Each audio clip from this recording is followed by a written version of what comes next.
Assalamualaikum warahmatullahi wabarakatuh. Perkenalkan, nama saya Yumna Ramadhani dari Prodi Kedokteran Umum, asal daerah saya dari Kebumen. NIM saya 202503100242. Saya hari ini akan mereview buku tentang dengan judul Seporsi Mie Ayam Sebelum Mati, karya Brian Krishna.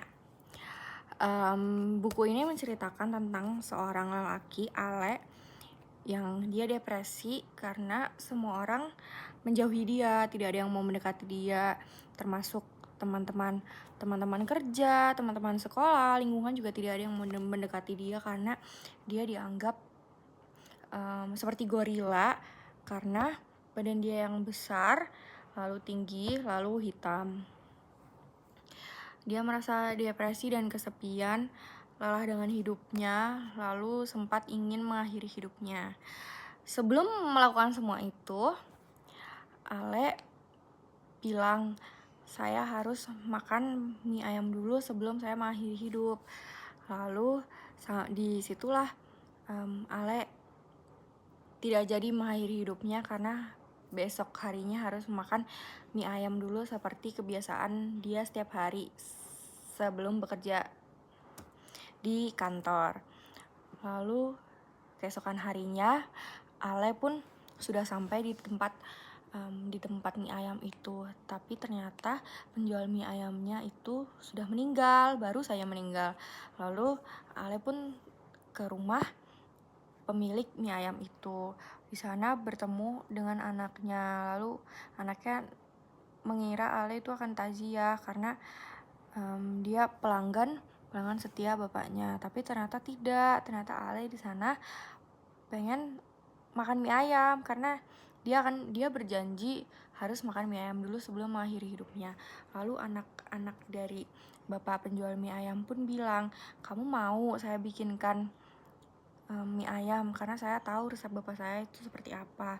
Lalu si Ale pun bilang mau. Lalu habis itu anak penjual mie ayamnya tuh bilang lagi, tapi besok ya, soalnya saya belum ada bahan-bahannya hari ini. Soalnya saya hari ini fokus untuk pemakaman ayah saya yang meninggal.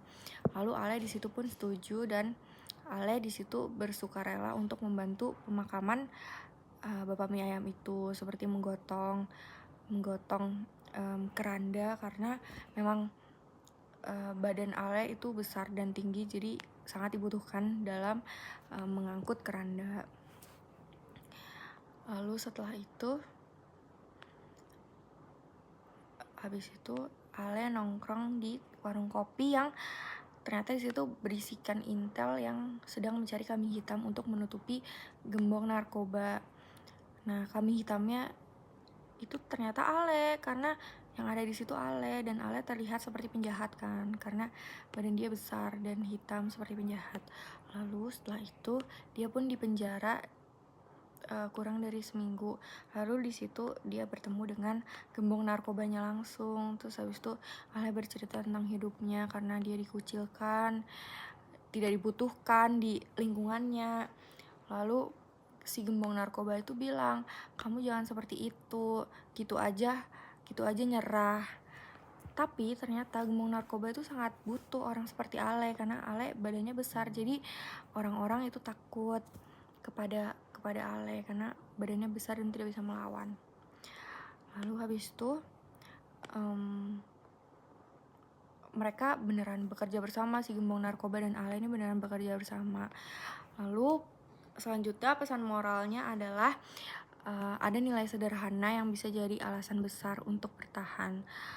Lalu manusia itu butuh didengar. Nah, karena si Ale cerita kepada gembong narkoba, empati dan kepedulian terhadap sesama itu sangat penting.